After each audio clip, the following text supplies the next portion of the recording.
So let us start.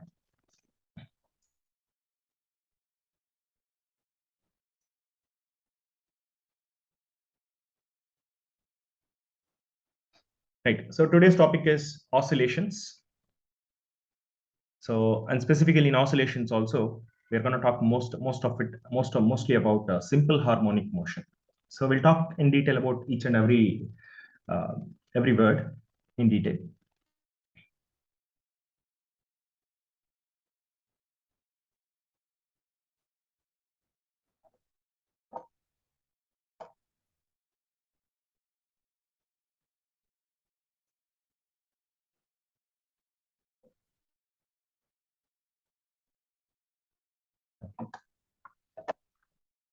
Right.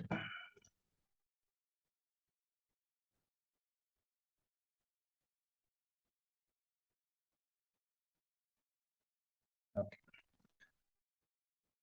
Right. So let's talk about the very basic thing, periodic motion. I hope you all know about periodic motion, right? So any motion means movement, anything which moves in a periodic manner. What is the meaning of periodic? Anything that repeats, we can call it as periodic. Okay. Anything that repeats, we can call it as periodic. So any motion which repeats itself, we can call it as periodic motion. So we have lots and lots of examples practically. So if you talk about how molecules behave in any material, or how electrons revolve around the nucleus, they happen in a periodic manner, right? So repeatedly it happens. And how Earth revolves around the sun, or how Moon revolves around the Earth, right? There are a hell lot of examples for things that repeat after a certain interval of time. They keep repeating. So anything that repeats itself, we can call it as it is happening periodically. So any motion which repeats periodically, we can call it as periodic motion. Okay. And why are we talking about periodic motion? So periodic motions, one type of periodic motion, we can call it as oscillatory motion. Oscillatory means which goes to and fro. If any motion goes to and fro about some equilibrium point, we can call it as oscillatory motion. Not all periodic motions are oscillatory. Okay, there are non-oscillatory periodic motions also. So, but we are interested in oscillatory periodic motions. Okay, we'll talk more about oscillatory periodic motions. So in that oscillatory periodic motions also, there is a special case called a simple harmonic motion. We'll talk more about simple harmonic motion, right?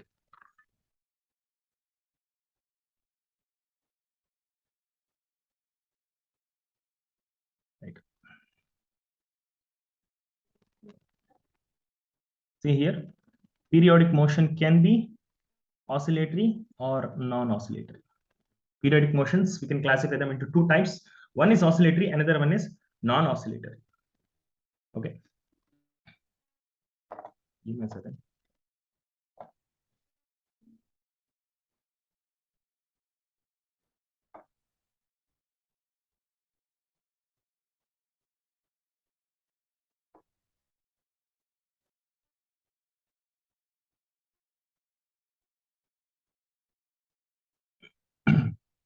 Right.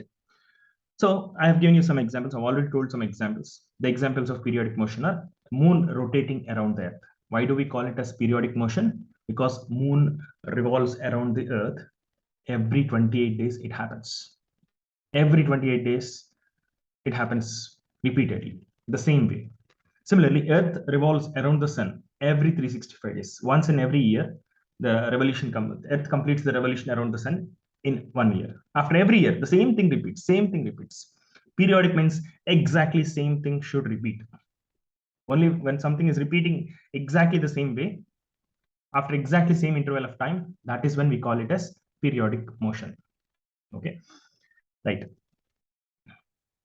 So yeah, these are the examples I've given. I've given some more examples. So now let us talk about some parameters involved in this periodic motion. Let's understand very clearly.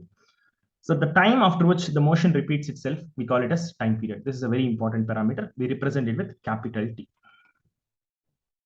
See, we are talking about motion and we are talking about periodic motion. Periodic motion means something which repeats after a certain time. What is that time called? The time after which something repeats, we call it as time period. Okay. Whatever is the time after which the same thing repeats, we call it as time period. For example, when moon is revolving around the earth, it takes 1 month to for the moon's revolution to complete. Okay. 1 month is taken, right? After 1 month, the same thing repeats. What is the minimum time after which moon's revolution is repeating? Moon's motion is repeating. 1 month is the time after which it is repeating. So time period in the case of moon going around the earth, the time period of moon going around the earth is 1 month. The time period of earth going around the sun, what is the time after which earth repeats the same motion? After every 1 year, same thing repeats. The time after which the same thing repeats, we can call it as time period. Time period. Period, there is a word period. Period means when you talk about periodic motion only, we use this word time period. If it is non-periodic, we don't use the word time period. Okay, period indicates we're talking about periodic motion. Time period indicates after how much time is it becoming periodic. That is what is time period. Very important parameter. Okay, right. Next, one more parameter called frequency. We represent it with small f. We represent with small f. What is the meaning of frequency? Frequency means frequency, as the name says, frequently, right? You are frequently saying the same thing. If I say, what does it mean? You are repeating it multiple times, no? Okay, how frequently? If I ask you, you are frequently doing the same thing. If I say, it means you are repeatedly doing it. How frequently? If I ask you, okay, let's say you are eating frequently. If I say, you eat frequently every day, three times. Some people will eat 4 times also. Okay, so if I ask you, how frequently are you eating? You'll say 3 times per day or 4 times per day. Correct? That is the frequency. Frequency of eating is 3 times per day. No. Similarly, when something is repeatedly happening, for example, our eating habits are also happening repeatedly, right? Every day morning we do the same thing. At some 8 o'clock or 9 o'clock we have breakfast. Afternoon we have lunch, and in the night we have dinner. Similarly, same thing next day also. Same thing next day also. It is also some kind of periodic. It's not motion actually, but it is some kind of periodic happening, right? It is also happening periodically. When something is happening periodically, how frequently is it the periodic? How frequently it is happening? In the case of meals, every day we are having 3 meals a day. So the frequency per day is 3. Similarly, when you're talking about periodic motion, we can talk about something called frequency. What does frequency indicate? How many times it is repeating? How many times it is repeating? That is indicated by the word frequency. Okay. When we say, I said previously, 3 times meal a day, per day. I'm talking about per day, the frequency per day. Similarly, you can talk about frequency per week also. No, 7 3s are 21 meals per week. Similarly, I can talk about for month also, 90 meals per month, right? Per some standard should be there per day, per week, or per month. That should be there. No, when you're talking about frequency, we're talking about time. Okay, time period means that after how much time it repeats, right? So frequency, when you're talking about frequency, the time is the important parameter per day, per month, per week, right? Similarly, the standard thing, SI unit is seconds. Since SI unit is seconds, always we should talk about in relative to SI units. Okay, so second is the standard time that we use for scientific purposes, right? For practical purposes, we might be using hours, minutes, and all that. But whenever you're dealing with science, we generally deal with seconds. Seconds is more comfortable. It's not that we can't use other units, we can use them. Right. So now the standard unit for us is second. Now, the frequency means how frequently it is happening for every second. How frequently it is happening in a second, in 1 second. How many times it is happening? How frequently it is happening? That is what is frequency. Number of repetitions that are happening within 1 second duration of time, we can call it as frequency. Okay, I hope you are following. The number of repetitions, or sometimes they also call it as cycles, number of repetitions happening every second. within 1 second, just try to observe within 1 second, is it repeating or not? How many times it is repeating? Sir, within 1 second, let's say if I'm talking about moon around the earth, sir, within 1 second, no repetition is happening because it is taking 1 month to repeat. Okay. Within 1 second, it is not happening. I understand that. But within 1 second, how much of it is happening? For example, 30 days is taken to complete one revolution of moon around the earth, right?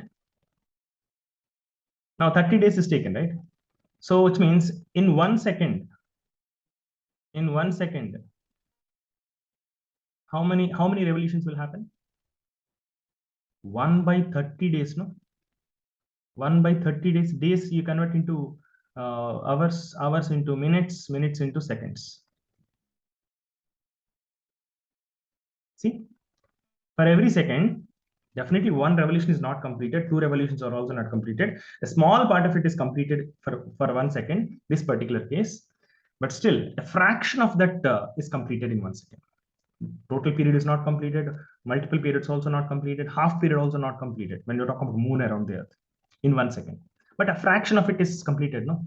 How much fraction of it is completed?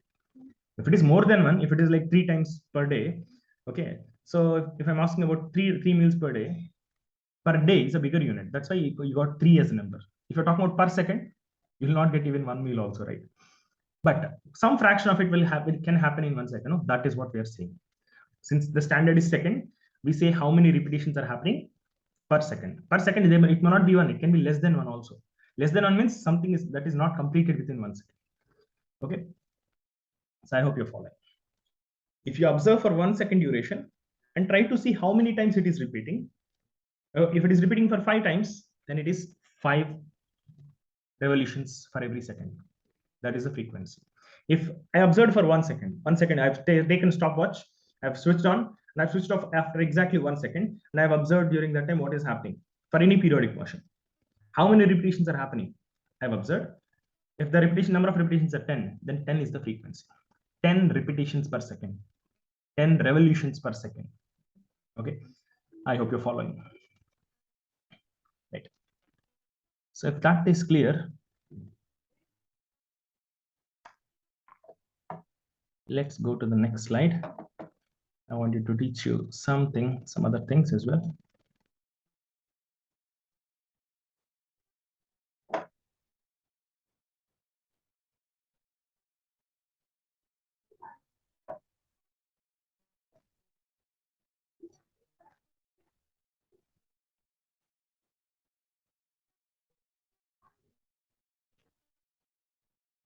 Okay. Right. I am showing you a sinusoidal wave. I think you are familiar with this, right? Now you have to observe very carefully because a lot of times we come across this sinusoidal wave. Try to understand. As a function of theta, as a function of theta,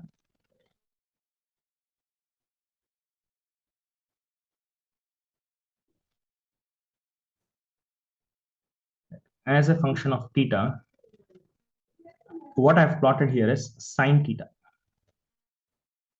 What I've plotted here is sine theta. Okay. Now, on y-axis sine theta, on x-axis theta. At theta equal to 0, we know sine 0 is 0. Theta equal to 90, we know sine 90 is 1. And at sine 180, it is 0. Sine 270, it is -1. And sine 360 is 0 again. Okay, we know this much. Sine wave also repeats periodically. We can call it as wave because it looks like a wave.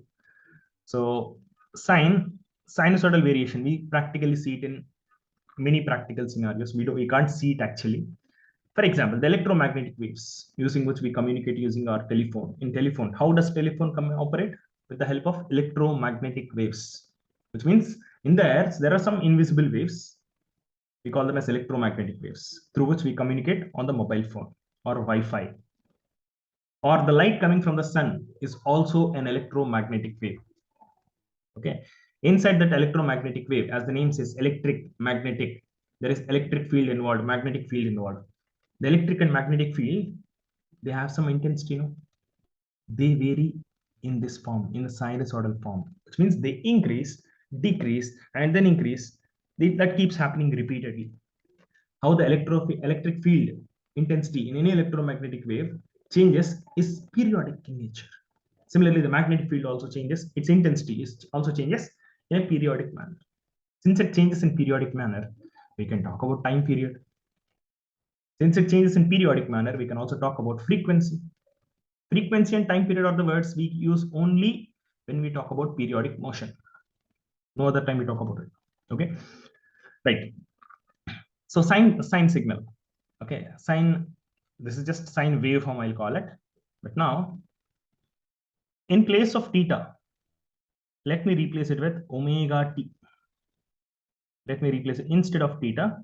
I'll replace it with omega t, because I want to look at sinusoidal function, sine as a waveform, as a function of time, because that is what is happening practically. As I told you, electric fields, magnetic fields, they are functions of time. So let's understand sinusoidal signal as a function of time. Instead of theta, just instead of theta, I replaced it with omega t. Now, earlier the variable was theta. As theta changes, sine theta is changing. But now, instead of theta, I'm putting omega t. Okay, why I'm putting omega t? Because I want to understand sine signal as a function of time. As a function of time, sine omega t. See this? Sine omega t. Now, let's try to understand this. So as from the previous discussion, 360 means 2 pi. This is 3 pi by 2. Instead of degrees, I'm writing in radians. Now 180 degrees is pi, and this is pi by 2. Observe carefully. This is very, very important. A lot of times in waves, and next topic also, you will be seeing this kind of waveforms. You have to very clearly understand some things. Right. Right. Instead of omega, I don't want variable on x-axis as omega. I want it as function of t. Try to understand. I want it as a function of time. So what I'll do is I'll divide this theta by omega. I'll divide this theta by omega. Theta, what did we take in place of theta? Omega. Just divide it with omega. What remains is, when omega gets cancelled, it becomes a function of time. Correct? Because I want to plot sinusoidal signal as a function of time. What do we mean by that? I want to understand how sine waveform changes with respect to time. As time changes, as time progresses, how sinusoidal waveform changes. That is what I want to understand. Why should we understand that? Because it's very, very important. It is practically used in many, many applications. Okay, we'll be seeing this kind of waveform every now and then. So that's why you have to understand it very clearly. So try to understand now. I'm trying to plot as a function of t. So this waveform and this waveform are exactly same if I plot it with respect to theta. What did I replace in theta? Omega t. But I don't want with omega. So I have divided theta with omega. I have divided the variable with omega, which means everywhere I have to divide with omega. No? Everywhere I should divide with omega. Try to understand. Everywhere we should be dividing with omega. Did you understand this part, everyone? Yes, sir. I hope you're following. Yes, everyone is sir. following. Yes, sir. I have plotted as a function of theta. If I have plotted as a function of theta only, then this will be only 3 pi by 2, pi by 2, and so on. But I'm dividing with omega. Everywhere I'm dividing with omega. Everywhere, here, every point, I'm dividing theta with omega, or omega t with omega. Then what happens is it becomes t. Since I'm dividing the variable with omega, so every point of time I'm dividing with omega. Now here, this is pi by 4. Then this also, if you want to understand this value as a function of theta, this is pi by 4 or 45. But here, since we are dividing with omega, so this becomes pi by 4 omega. At every point, the same thing happens. Okay, I believe this is clear. Very simple. I've explained it in a very simple manner. Now, let's understand this.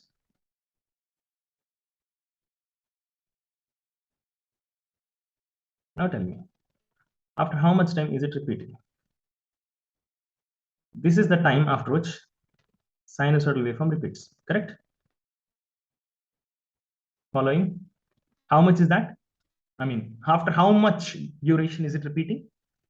After how much duration is it repeating? How much?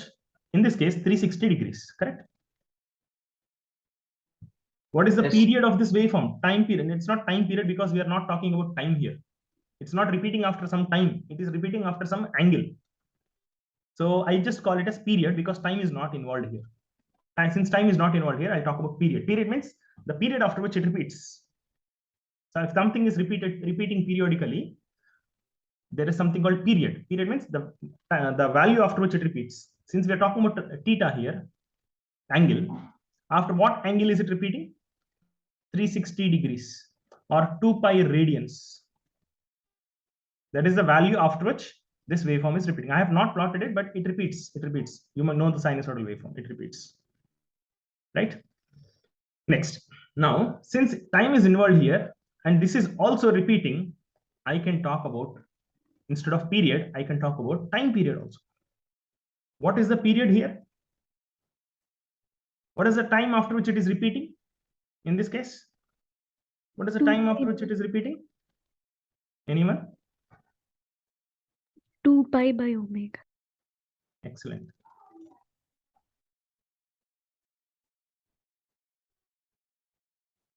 It is 2 pi. After 2 pi, see this? 2 pi by omega. After this much, you can observe here, whatever you see in those two lines, same thing will be there in the next two lines also. Whatever you are seeing from 0 to 2 pi omega, same thing will be repeating. Same thing will be repeating after every 2 pi omega. So the period here is 2 pi by omega. What is the unit of this period? Earlier, the unit is radians. In this graph, what is the unit? Second. It is seconds. Very good. We're talking about time, no? What is the unit of time? Seconds only, right? So the time, so in this case, since we are talking about time, this waveform is repeating after certain time. The period is 2 pi by omega seconds. Because it is time, the unit, the value that we are talking about is times, we can call it as time period instead of just period. If it is some other value after which it is repeating, we can call it as period. But if it is time, some time after which it repeats, call it as time period. Okay. So the time period is how much? 2 pi by omega. What is the notation that we have taken for time period? In the previous slide, we have taken. What is the time period? What is the notation for time period? Capital T. Okay. So what is frequency here? Can anyone tell me what is frequency? Frequency Number of denoted with F. How many repetitions are happening per second? Very good. Number of repetitions, number of cycles happening per second. Okay. And what is the relation between frequency and time period? frequency Frequency is inversely time. Yes, very 1 good. by 10. Frequency is inverse of time period. Well, let's understand it. If you are not sure of this, let's try to understand. T seconds, let's say, is the time period. Let's say T seconds is the time period. What that means, in T seconds, one revolution happened or one cycle is completed. When you're talking about waveform, right? When you're talking about waveform, one cycle we call it. When you're talking about moon revolving around the earth, we call it as one revolution. That's fine. Revolution and cycle are the synonymous words based on the situation.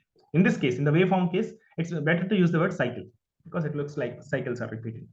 When you talk about revolution and all that, it's more sense, makes more sense to talk about the word revolution. But whether it is cycles or revolution, they're synonymous words. Right? How much time is it taking for completing one cycle? That itself is the time period, T seconds. Now just divide with T on both sides. If we divide with T on both sides, then what we get is on the left hand side, it is 1 second. In 1 second, how many cycles? How many cycles are completed in 1 second? If you observe it for 1 second duration, in 1 second duration, how many times it has repeated? Or how many cycles has happened? That is what is frequency. So the relation between F and T is just inverse relation. Very simple, but very powerful relation. And unit of T, we know, seconds. And what is the unit of F? It is 1 by second.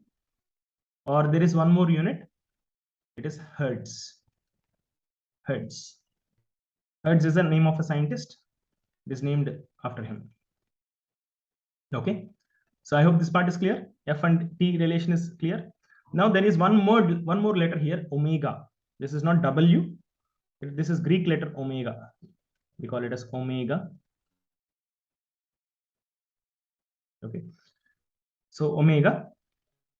So this we call it as call it as angular frequency. This is angular frequency. This is angular frequency. Okay. Why are we calling it as angular frequency? Let's try to understand.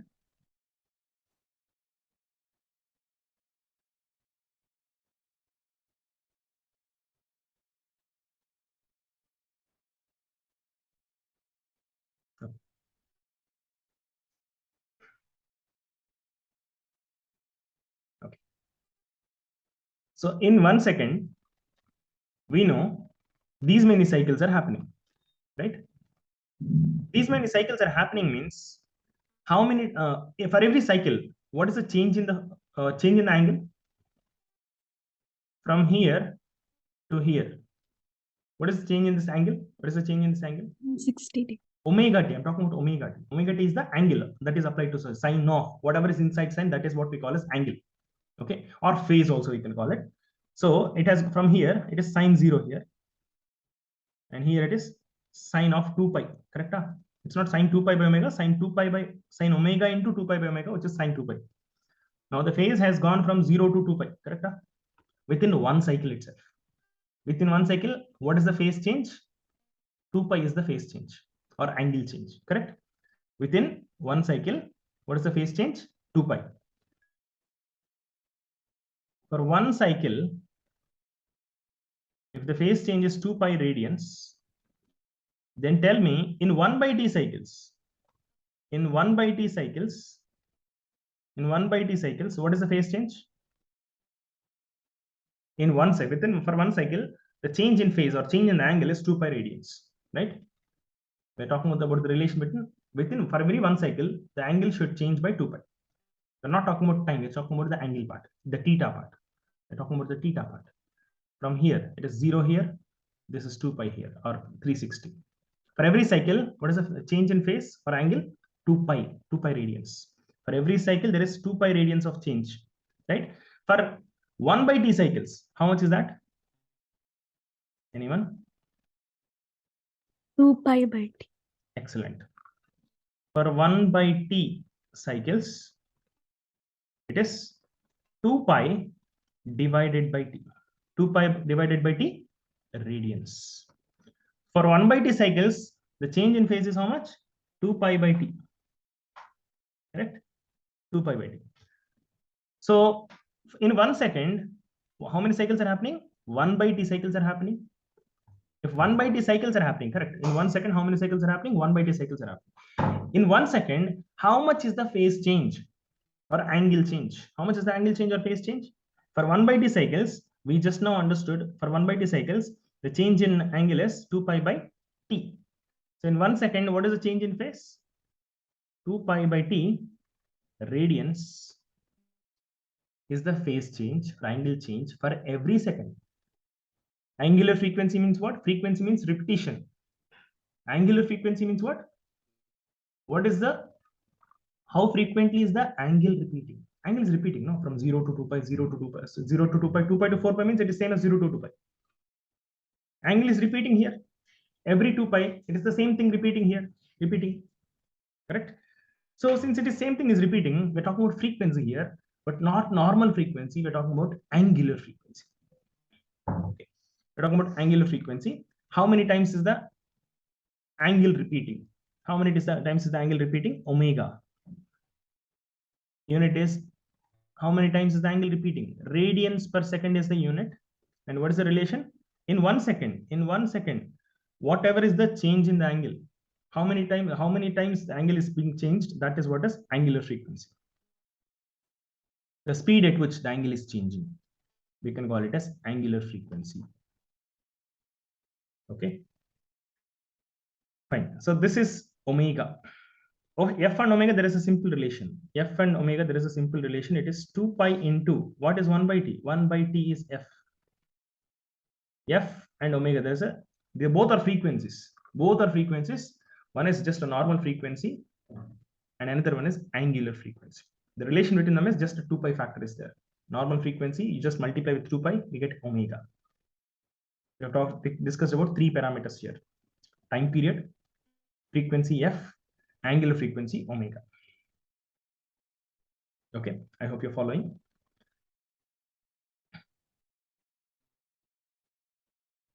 So the other relation also connect. T equal to 1 by f we can write, or we can also write as 2 pi by omega. That is also fine. From this only we got it.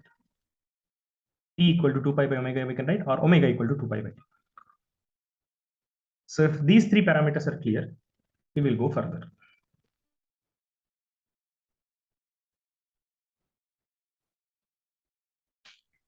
Any doubts here? If you have any doubts, you can just let me know.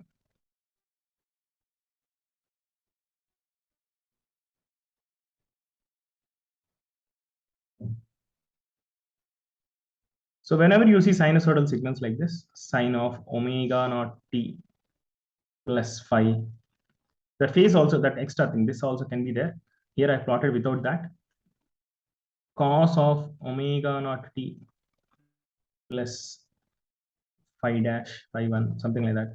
So if you see this kind of function or this kind of function, whatever is written beside t, see this one? Whatever is written beside t, that is angular frequency. Whatever is written beside t, that is what we call as angular frequency. Next time onwards, whenever you see sinusoidal waveform, something like this, just should understand that whatever is written beside t is angular frequency. Clearly visible. What is visible for us? Angular frequency is visible. Angular frequency is what is visible for us. Okay. Our notation is omega. Here it can be 3, 4, 5, 6, any number can be here. Any number can be here. That is what is angular frequency, which is measured in radians per second. Okay. Now, once you look at this one, once you look at this one, you got omega, and from that you can get f. What is f? Just omega, just divided with 2 pi. See, this is the relation. Omega, whenever you know omega, just divide with 2 pi to get frequency.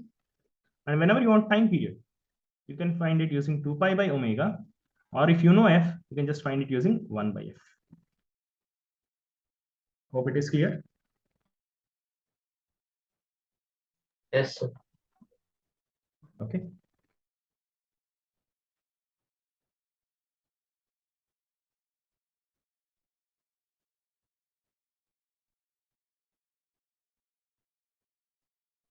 Okay. Fine. So angular frequency means if you observe for 1 second, how much is the angle happened till then? If the angle happened is only pi in 1 second, then pi radians had happened in 1 second. So pi radians per second is the angular frequency. Okay. So you have observed for 1 second, and the angle happened is only pi by 4. And the angle happened is only pi by 4. Okay. Which means pi by 4 radians has happened in 1 second. So pi by 4 radians per second is the angular frequency. Okay. So pi by 4 radians happen in 1 second means how many seconds is required for 2 pi? Anyone? Pi by 4 radians to happen, it has taken 1 second. And for another pi by 4, another 1 second. Right? Which means after 2 seconds, it becomes pi by 2. Like that, 4 times it happens, then only 2 pi angle will happen. So what is anybody can tell me the time period there? In 1 second, the angle happened is, or the phase happened is pi by 4. Can anyone tell me what is the time period?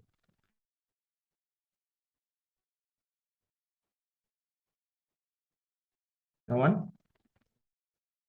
In 1 second, I have observed some waveform for 1 second. And I have observed that the angle change happened by only pi by 4 radians. Pi by 4 radians happened in 1 second. Okay. Now, can anyone tell me what is the time period?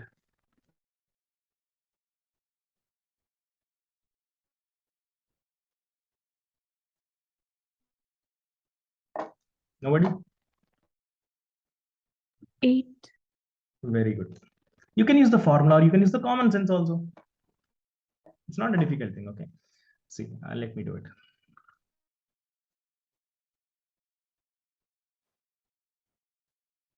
So I told you in 1 second,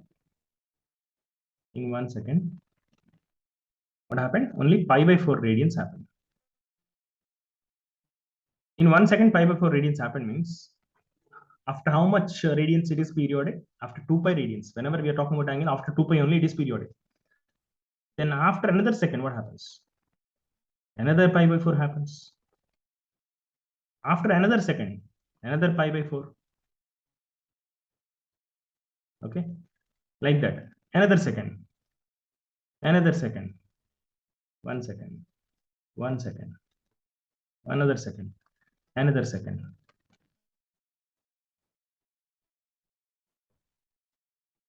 Now see, just keep on adding 1 second and try to understand how many radians has been added. 1, 2, 3, 4, 5. Now 6. 6 pi by 4 means it's 3 pi by 2. Another 1 second, another pi by 4 radians happen. Another pi by 4 radians. Now add all of them. 8 times, 8 seconds if you observe that 2 pi is getting completed after 8 seconds. 2 pi radians is completed after 8 seconds. Only when you get 2 pi, only after that only it repeats. Time period means time after which it repeats. So after how many seconds is it repeating? You can observe that by basic logic, common sense, without using any formula, you can understand it this way. No? After 8 seconds, it is repeating. So 8 seconds is the time period. Or how many radians are you observing for 1 second? How many radians is happening for 1 second? That is what is omega, no? So omega is pi by 4 radians is happening for every second. The phase change is happening by pi by 4 every second. So that itself is omega. You can observe from the first instant itself, you can understand omega. And if you have understood omega, you could have applied the formula T equal to 2 pi by omega, which is equal to 2 pi by 4, which is equal to 8. There itself you got the answer. Okay. But if you observe directly also, you can understand it this way. Okay. So let me ask you one more question in the same. Pi by 3 radians I have observed within 1 second. Can you tell me the time period?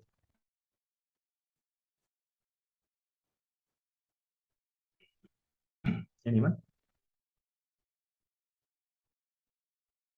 So 6 seconds, sir. Pi by 3 radians I have observed in 1 second. 6 seconds, sir. Very good. 6. 6 seconds is the time period. Excellent. You can use the formula, or you can, when I said pi by 3 radians happen in 1 second, I'm directly giving you omega. I want you to understand the physical meaning of time period, angular frequency, and frequency. I just want you to understand it. After the class also, just think about it. Think about it, get the feel of what it is. Getting the feel of what it is very, very important. Okay. Okay, so I'm asking you some questions here just to get the confirmation that you have understood the topic, whatever we've discussed till now. So I've given you something here. So could you tell me what is the time period of the following functions? First of all, tell me if it is periodic or not. Second, you tell me what is the time period. Is it periodic? Is this a periodic function? Why is that? Why there is a doubt for you? Sinusoidal waveform, no? Sinusoidal Yes, sir. waveforms are always periodic, right? So this is periodic, definitely. So any sinusoidal waveform, any sinusoidal, when I say sinusoidal, it can be cos or it can be sine. A cos omega naught t plus phi. This omega naught can be any value, phi can be any value, okay? Or a sine of omega naught t plus phi. Any sine function or cos function, both of them together, we call them as sinusoidal functions. We call them as sinusoidal functions. Sir, sinusoidal means only sine? No, no, actually, this phi, if you put 90, you get cos, no? So cos with this phi, you can create sine with phi, by putting phi equal to plus or minus 90, you get cos. Okay, so sinusoidal function means the functions which have that waveform, that I've shown you previously. Okay, any function like that, we can call it them as sinusoidal functions. These two are the functions. We call them as sinusoidal functions. The graph of it you have seen in the previous slide. It will be something like this. Okay, right. So any sinusoidal functions, they are periodic generally. There are some exceptions, but that is out of topic for you. There are examples. If there is sine written or cos written, that does not mean it is periodic. There are exceptions for it also. But for this class, we will see that they are periodic. Okay. If there is t power 1, then definitely it is periodic. If something there are some examples like sine omega naught t square t cube, something like that, then they will be non-periodic. Okay. Don't think that sine and cos is there means it's always periodic. It's not like that. The t power should be 1. Only then it is periodic. Okay. But anyway, non-periodic cases of sinusoidal will not be asked for you, but I'm just letting you know that there are exceptions also. Right. But for you, whenever you see sine and cos with t power 1, the variable power 1, then definitely it is periodic. Okay. Now tell me this. What is the time period? What is the time period of this one? T. How much is it? As I told you, whatever is before t, we can call it as angular frequency. We can call it as angular frequency, which we represented with omega. Here it is given as omega 1 or some other value. It doesn't matter. 2 pi divided by omega is the formula for time period. 2 pi divided by omega 1. Okay. So that is the time period. How about the next one?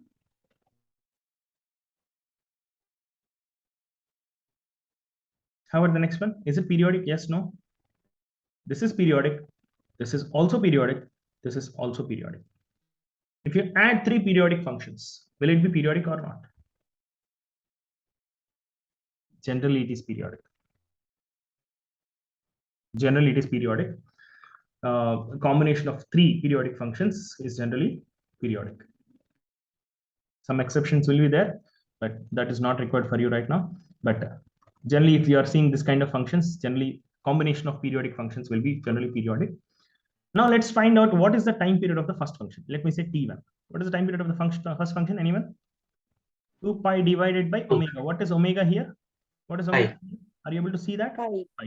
Hi, sir. 2 seconds is the period, which means this function plotted.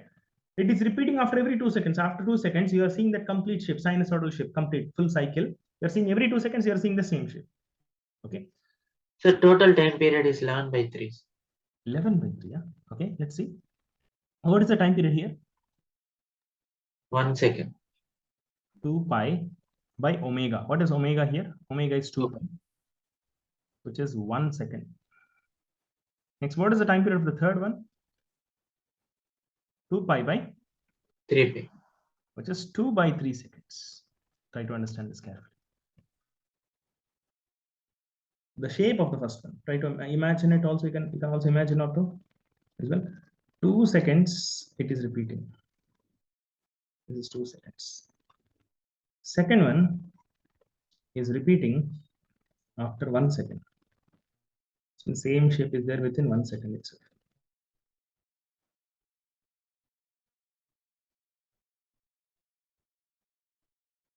Okay.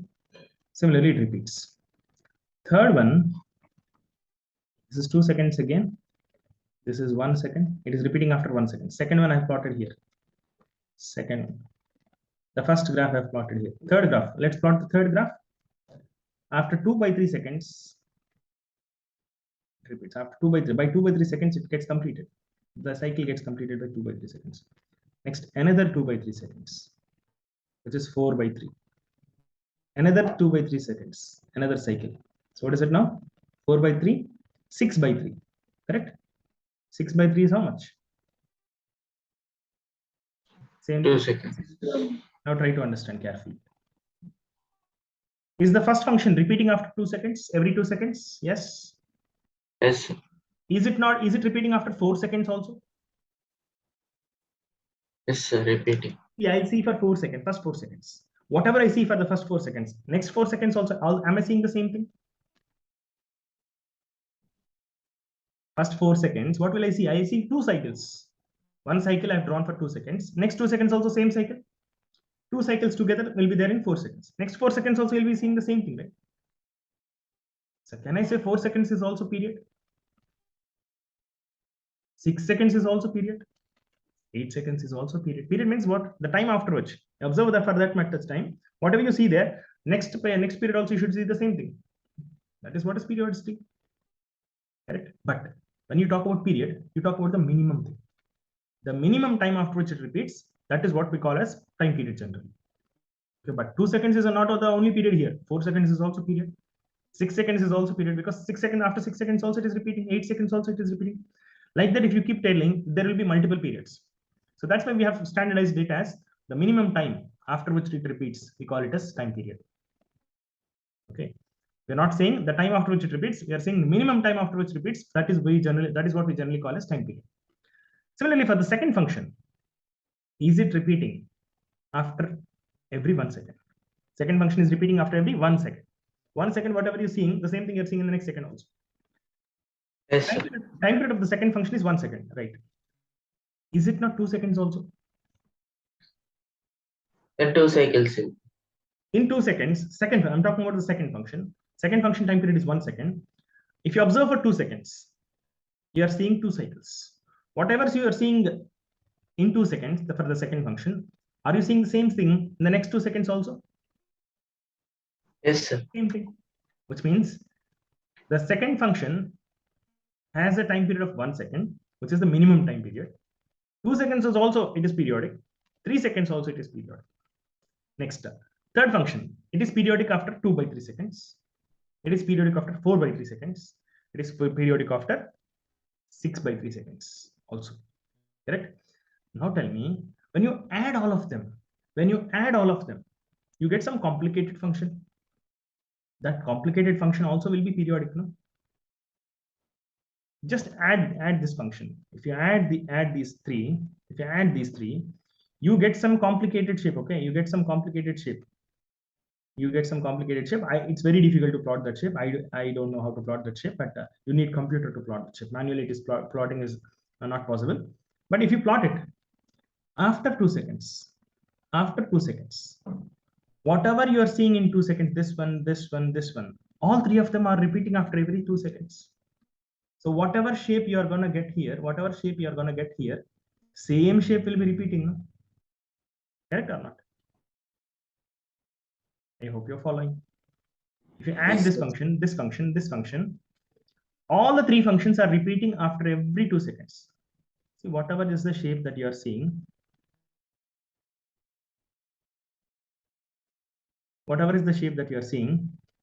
in this time, in this duration, just add these three shapes.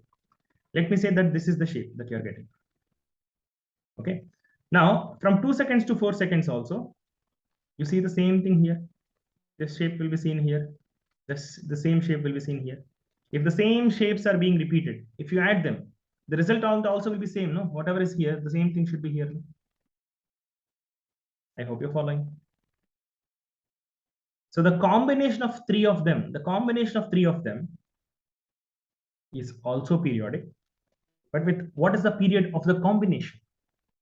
The combination thing, the three signals combination, that is also periodic. But what is the time after which it is periodic? What is the minimum time after which it is periodic? Can you tell me that? Or what is the common time period? For this one, time period is, for the first one, what is the time period? Just now we found it is 2 seconds. 2 seconds. 2 seconds means it is also 4 seconds is also time period, right?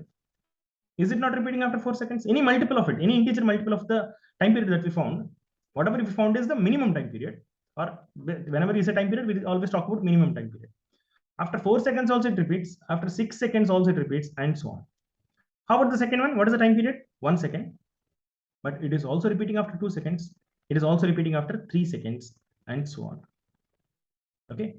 And the third one, the time period is 2 by 3 seconds.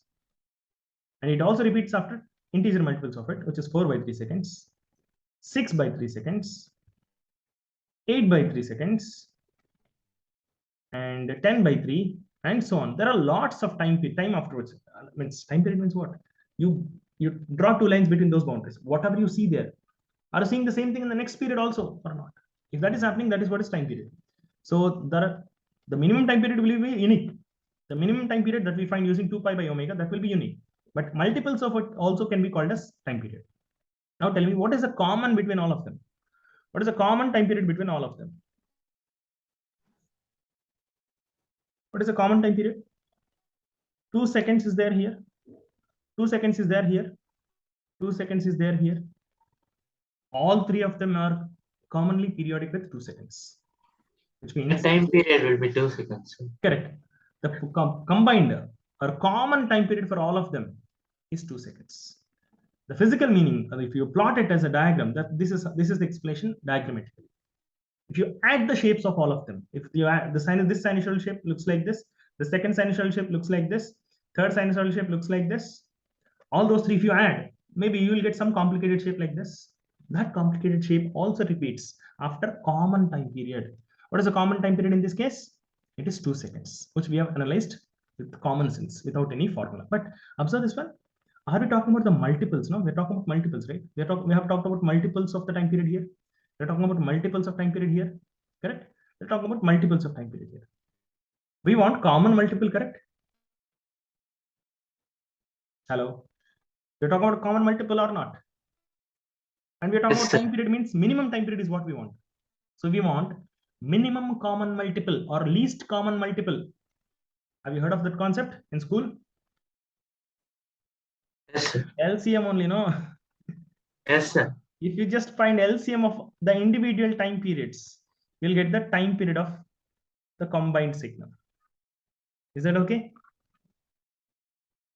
Yes, sir. If you want common time period, just find LCM of individual time periods. That's it. Without LCM also we found, no? With the common sense itself. Okay. Right. So that is how you can find time period of multiple sinusoidal signals also. Addition or subtraction. It can be addition, it can be subtraction, anything. Any combination of sinusoidal signals, we can find the time period like this. Okay. Can I go to the next slide? Is this part, if this part is clear, I'll move on to the next slide. Yes, sir. Understood. Yes, sir. Okay, I want to ask Purnashri, are you following? Yes, sir. Venkateshwarlu? Yes, sir. Udit? Yes, sir. Okay, good. If anything is confusing, just let me know. I can explain it once again. There is no problem from my side. I don't mind explaining once again if you are not clear with anything.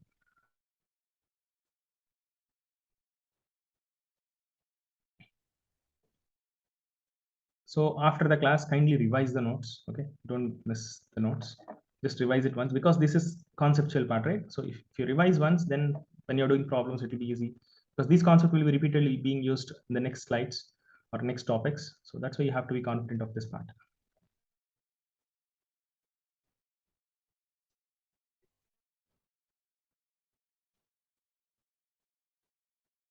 Okay.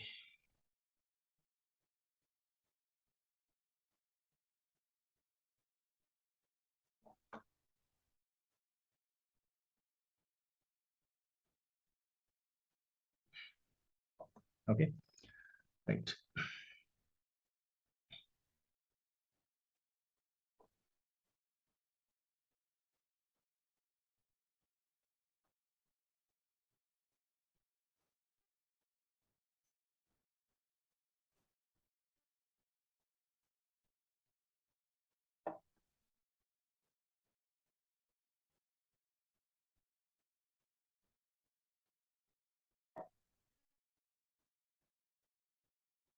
So this is the example of periodic motion, we can call it. But since it is to and fro motion, it is happening to and fro with respect to a certain equilibrium. It's happening to and fro, front and back, something like that. So we can also call it as oscillatory motion. Any motion which happens to and fro, we can call it as oscillatory motion. An oscillation is a special type of periodic motion in which a particle moves to and fro about a fixed point called mean position of the particle. Okay. Right. So before going to that, so I just want to show you some video.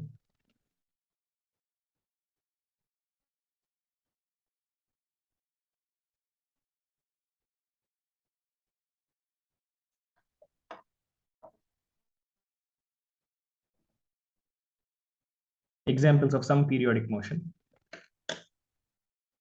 Things which repeatedly happen, we can call it as periodic motion. I found some animation video on YouTube. The same thing is happening after certain time. So motion is happening and it is repeating after a certain time. So we can call it as periodic motion. Motion which is happening periodically. Periodically means repeatedly. See, repeatedly it is happening. Okay. So if the rod is rotating, right? So for one rotation to happen, let's say 5 seconds is taken, then we say 5 seconds is the time period. After 5 seconds, if you observe, that complete thing is happening. So 5 seconds is the time period. Same thing is repeatedly happening.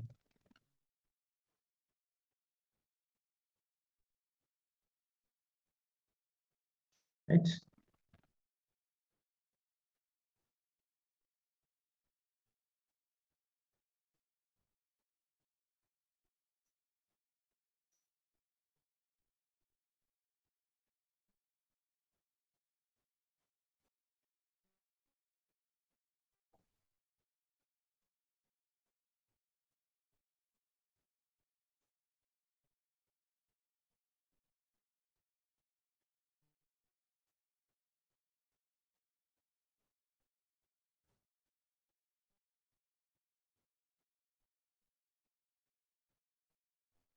They're little complicated systems. It's very difficult to design them.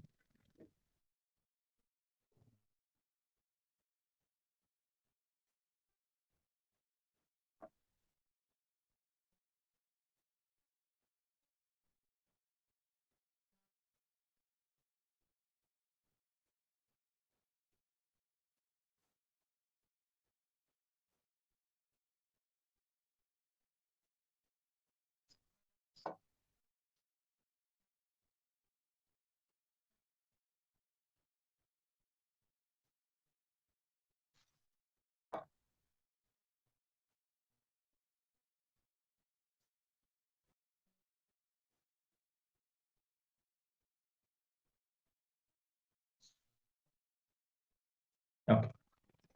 So till now we've talked about periodic motions and the parameters involved in any periodic motion. Okay. So, and we have talked about sinusoidal signals as well. Right. So in periodic motions, there is a special case called oscillatory motion. Certain periodic motions, we can call them as oscillatory motions. Not all periodic motions can be called as oscillatory. Certain motions can be called as oscillatory. Oscillatory means just to and fro motion, Okay, it can be horizontally, it can be vertically, it can be any direction, but if they are moving with respect to certain equilibrium point, we can call it as oscillatory motion. Okay. So there will be non-oscillatory type also. Instead of to and fro motion, if there is something happening periodically, like revolution and all that, they are periodic motions, but they are not oscillatory. For example, moon revolving around Earth or Earth revolving around sun. They are not oscillatory motions, but still they are also periodic motions. They happen repeatedly, so they are also periodic motions, but they are not oscillatory. Certain periodic motions which move to and fro, we can call them as oscillatory motions. Okay, like this.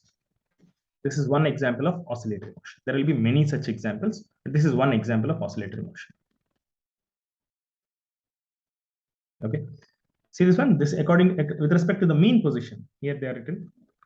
With just leave it. It will be staying at some equilibrium point, right? That is the mean position. With respect, if you disturb it a little bit, if you pull down or pull it up, then what happens is it goes up and goes down. It will be going to and fro about that mean position. So that kind of motion we call it as oscillatory motion. This is just one example. In the previous YouTube video, we have seen many examples of oscillatory motions. Okay, many examples of oscillatory motions where to and fro motion is happening. Fine.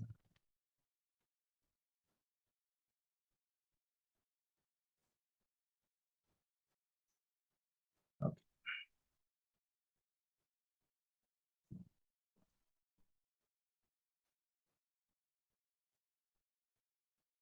Let's try to understand oscillatory motion in little bit more detail.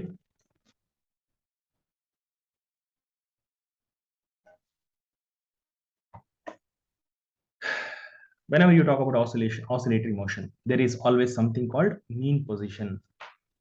As I've told you, shown you in the previous example also, there is something called mean position. See this one, mean position. In all types of oscillations, there is something called mean position about which the particle can oscillate. Oscillate means just going to and fro. This is the position where the particle is in equilibrium. Or for example, if I take some spring, one example is spring, because we talk a lot about spring in this chapter. Oscillations of spring we talk about a lot. Now, if you connect some object to the spring, this is a fixed space. On the left hand side, it is fixed, some wall or something like that. Now, the spring, this object is at rest.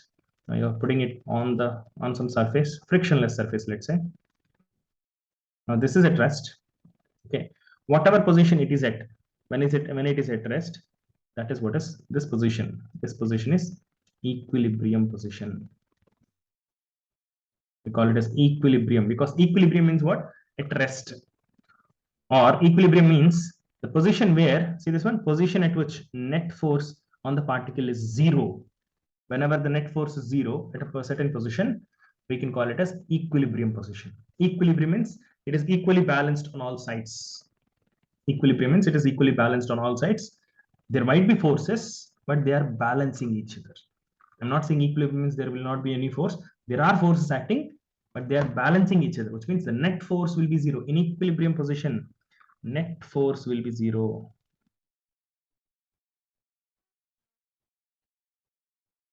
In equilibrium position, net force, one second, I think, is it visible? I think my video is coming in between. Yes, sir.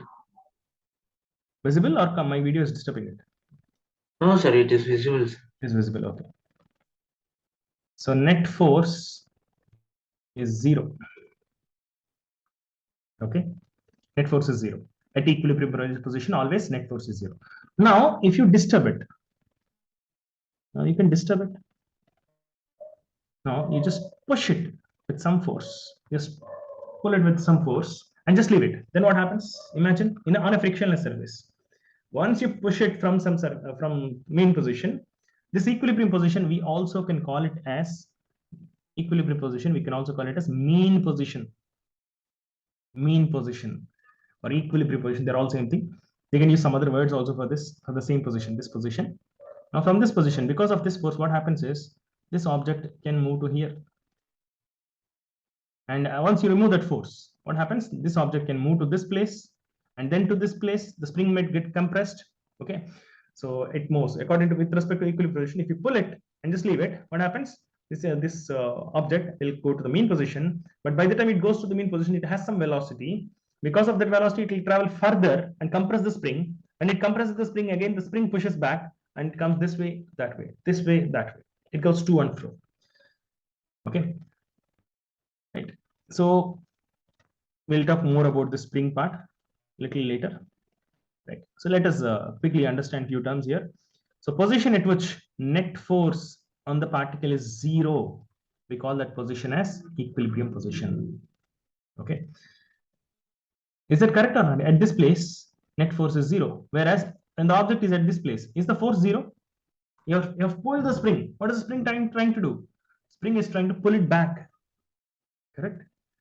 Spring is trying to pull it back. When the spring is trying to pull it back, there is some force. No, there is a restoring force acting on it. So this position is not equilibrium position because there is some force acting on it. Restoring force is acting on it. And when it gets compressed, it will be after some time, it will be here. The spring gets compressed. When the spring gets compressed, what will the spring try to do? It will push away, right?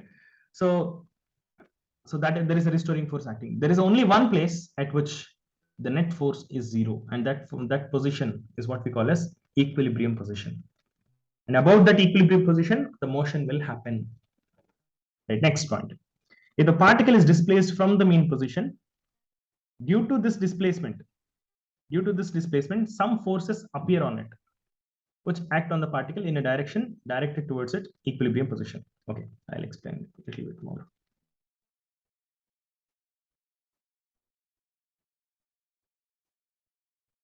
Okay.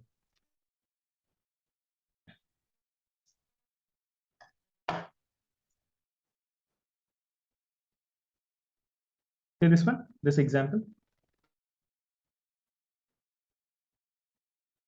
So this is the mean position. Once it is at the mean position, what are they trying to do?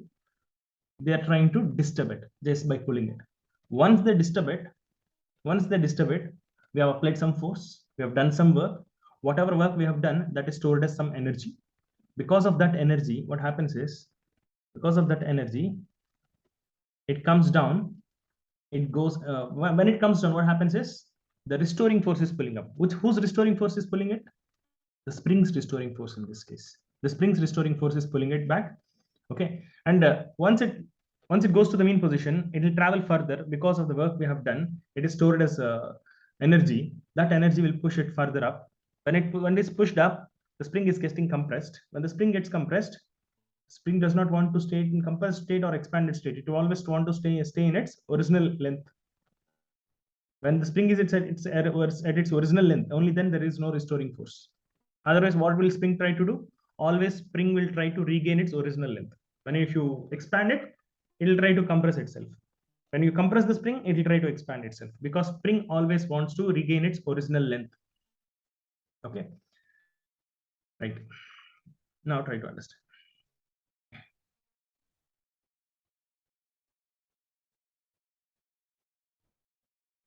Okay.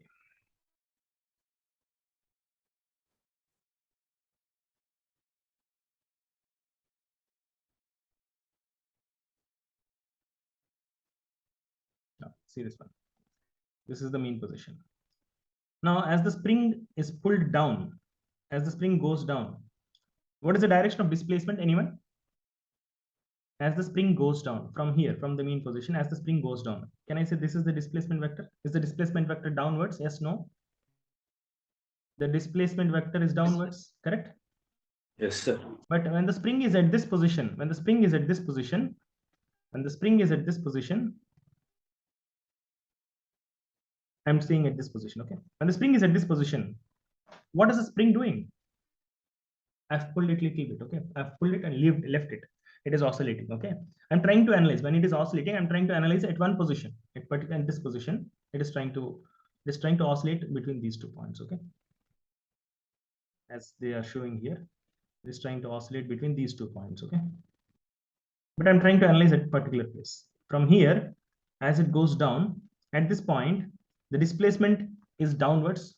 Displacement is measured from the mean position. It has displaced from the mean position towards downwards. So displacement is down in the downward direction. Next, what is the direction of force? What force is acting there? Restoring force is acting, no? Spring is pulled a little bit. So when you expand the spring, what does spring try to do? It will try to regain its original shape. So restoring force will be acting. And what is the direction of restoring force? When the spring has expanded, what is the direction of restoring force? What is the direction of restoring force? See here, when the spring is at this place, what is the direction of restoring force? Is it not acting upwards? Yes, no? Yes, sir. Down, what happens? Spring is trying to regain its shape. No, spring is trying to pull it. Okay, spring is pulling it back when you expand it, right? So at this point, just below the mean position, what is happening? Spring force is upwards, correct? At this point, direction of force is in the upward direction. Direction of force is upward, whereas displacement is downward. Now let's analyze one point in the upward, above the mean position. When it is at this position, somewhere here, when it is at this place, this is the mean position, this is the original length, okay? When it is in this motion, when it is in the upward space, in the above equilibrium, what is happening? Spring has been compressed a little bit, no? If the spring is compressed, what is the restoring force trying to do?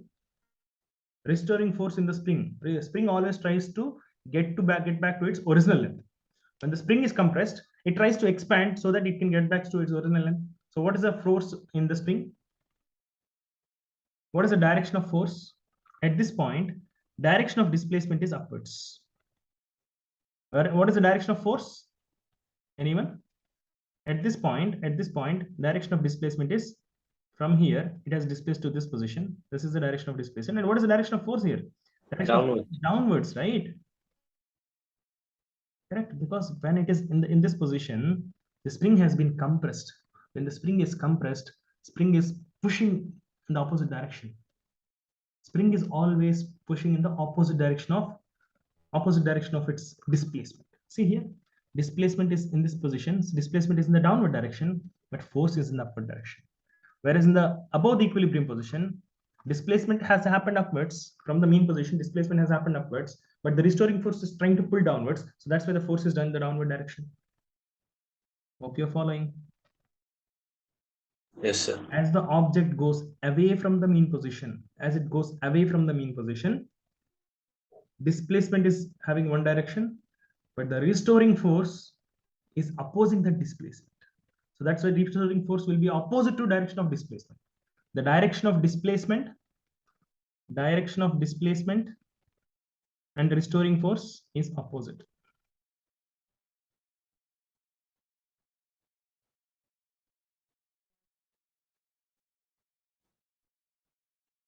Direction of displacement and restoring force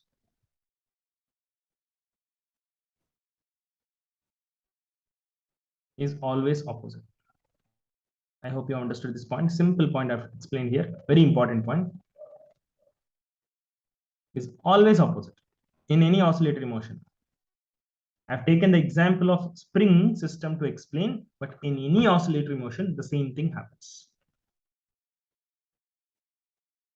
Very, very powerful point.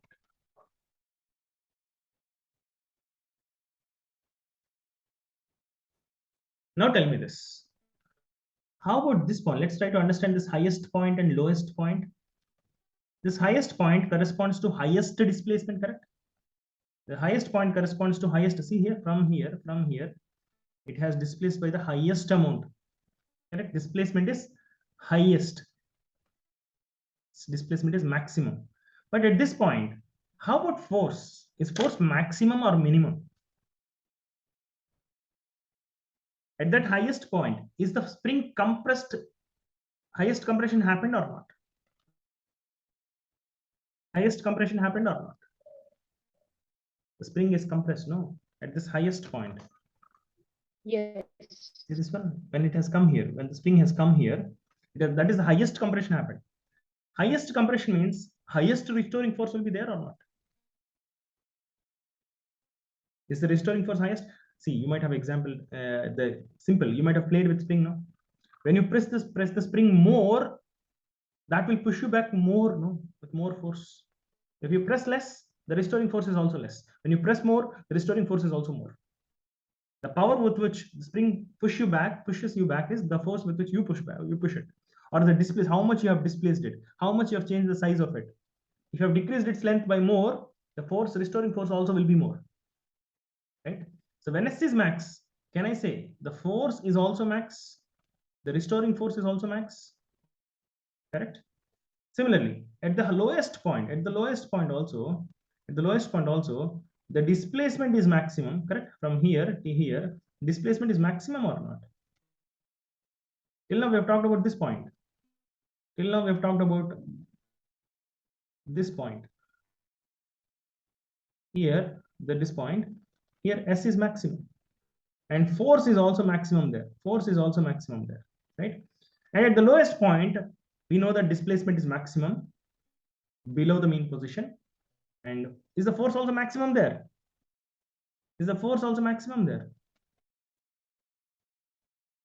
Force is also maximum because it is being expanded the highest length possible. When it is pushed down the highest, then when you expand a spring, it will push it back, no?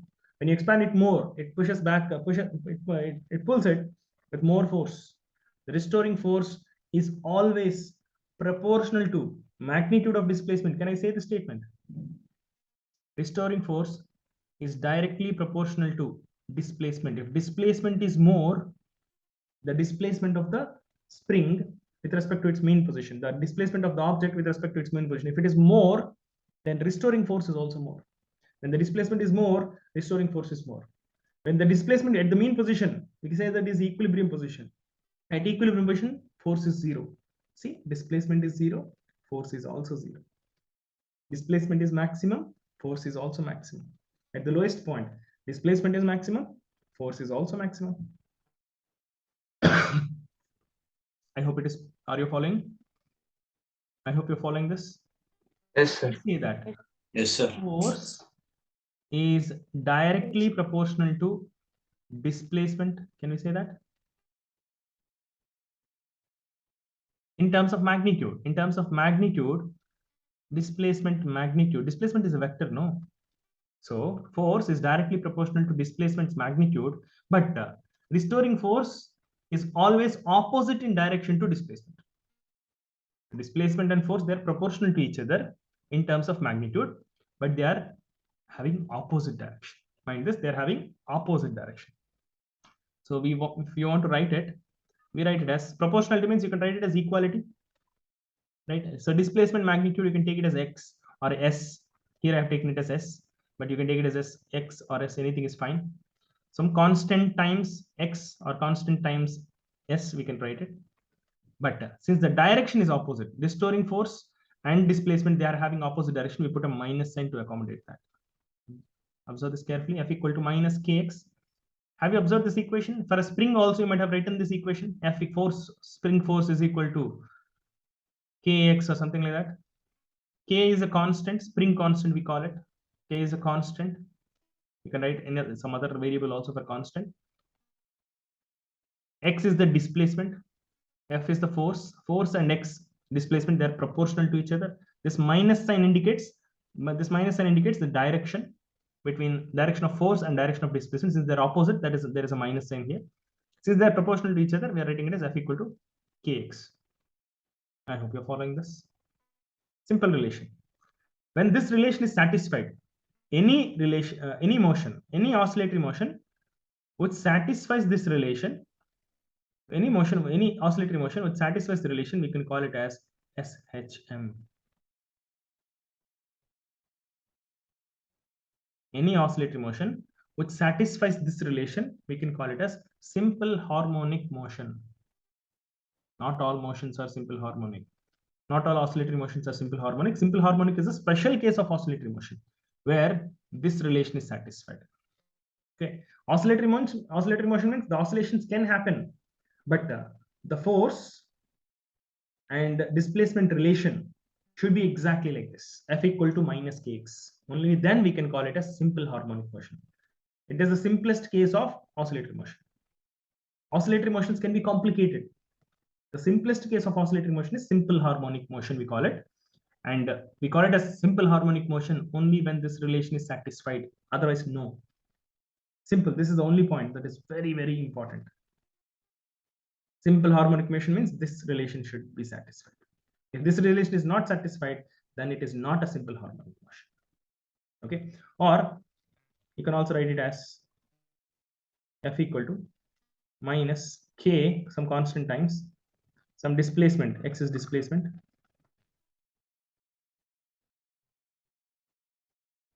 You can also write it like this: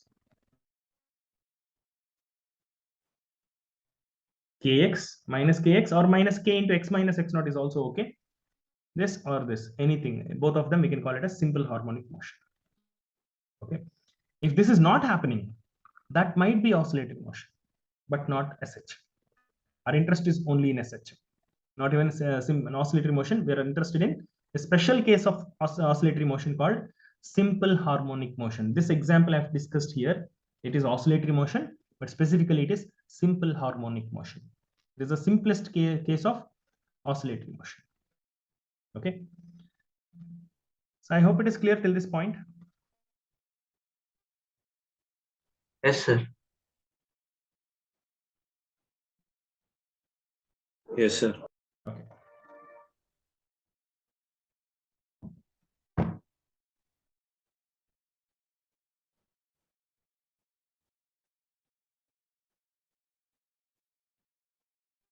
Right. So whatever I've discussed previously, just let me, I've written here as notes. If particle is displaced from mean position, due to this displacement, some forces appear on it. What do we call those forces? We call them as restoring forces, which act on the particle in a direction directed towards its equilibrium position. Just imagine and try to understand. When the spring is displayed, this is the equilibrium position of that spring and object. The object is here. I have pushed it and I've left it. So it will oscillate like this. It will oscillate like this. When the object is going down, which means the spring is being expanded. When the spring expands, what is the direction of restoring force? It is in this direction, no? It is in the opposite direction of displacement. Displacement is happening downwards, but the restoring force is acting upwards. Similarly, when it comes down and goes up, as it goes up also, the restoring force is in the upward direction only. But when it goes to the mean position, then only the force is zero because that is equilibrium position. But as it goes up, the spring gets compressed. When the spring gets compressed, the force is in the downward direction because the spring tries to expand. So from the equilibrium till top and till the equilibrium position, in all this motion from here to here, what is happening? Spring is in compressed state. If the spring is in compressed state, the force is always towards expansion, which means in the downward direction. So from here to here, the displacement is in the upward direction. From here to here, as you go from here to top and to the equilibrium again, from here to the top to the equilibrium again, in this motion, the displacement is always in the upward direction. For every point, the displacement upward only. And what is the force direction? From here to here, as it goes from here to the top and to the equilibrium again, in that duration, the spring is in compressed state, which means direction of force should be in the downward direction, in the expanding direction. The displacement in this motion, from here to here, is upward, whereas restoring force is acting downward. So restoring force always acts in the opposite direction of displacement. And about the magnitude, as the spring gets compressed more, the force also becomes more. So when the displacement is maximum, force is also maximum in terms of magnitude. Direction, it is opposite, but magnitude wise, it is same. So restoring forces are the forces which act to bring particle back to equilibrium position. Whenever you disturb a particle, it comes back to equilibrium position with the help of restoring forces. So you might have learned that recently in properties of solids also. When you disturb a solid, when you try to disturb the shape of it, what happens? Because of elastic nature of it, it tries to pull it back. No, that is also restoring force. But that restoring force need not be oscillatory. Okay, oscillatory, or that need not be simple harmonic motion. But generally, for solids, that restoring force may not create a simple harmonic motion. Certain scenarios only simple harmonic motion will be created. Simple harmonic motion means when you pull it, it should come back, it should keep oscillating. The shape of it should be expanded, compressed, something like that should happen. That will not happen, no. When you try to pull a rod, what happens? It tries to regain its shape and then it will stay there. It will not oscillate. No? Right. So due to restoring forces, particle starts moving towards the mean position, correct? We have discussed that. And when it reaches the mean position, it again. So what happens when you push an object? What happens? You're doing some work. Whatever work you have done, that is being stored as potential energy when it comes to the bottommost position. When you just leave it, because of restoring force, it gains some velocity. And when it comes to mean position, it will not stay there. The net force is zero at the mean position, but there is some velocity. How did that velocity come? Because we have done some work. That work, whatever work we have done, whatever energy we have given in terms of work, that is being converted to potential energy form when it is at the bottommost position. From at the bottommost position, the velocity is zero. Velocity is zero because it is at rest. But so the total energy is in the form of potential energy. As it goes to the mean position, its velocity increases. So whatever potential energy is there, that is getting converted to kinetic energy at the mean position. And then again, the kinetic energy is getting converted to potential, and then kinetic, and then potential, something like that. We'll talk about that energy part in a detailed manner. This is just an introduction class. Don't worry if you're not able to understand few points. I will we'll talk about every point in detail in the next few classes. This is just an introduction class. There's a lot to discuss. Right. So it gains some kinetic energy due to work done by the restoring forces, and it will overshoot from this position. It will go to the mean position and it will overshoot, and then it keeps repeating the same thing. Whatever I've explained, I've just written as a notes. So the maximum displacement of particle from its mean position is called amplitude of oscillation. So the better word to use is maximum amplitude, but in our books, they're just using amplitude. But the more appropriate word is maximum amplitude. If you just see amplitude also, that's fine. It is the maximum displacement possible. In the previous case, the spring case, the object from the mean position, whatever is the highest displacement has happened, whatever is the highest displacement, that highest displacement we call it as amplitude of oscillations, because that is oscillating, and whatever is the maximum oscillation, maximum displacement that has happened in that oscillation, we call it as amplitude of the oscillation. So these are the this is the understanding of oscillatory motion, that was specifically simple harmonic motion. We'll talk more about this in the next session. So shall we stop at this place then? Okay, sir. Anybody wants to ask any doubt till this point? No, sir. Understood. Okay. Fine then. So let's stop at this place. Take care. Good night. See you again tomorrow, same time. Okay. Fine. Thank Thank you.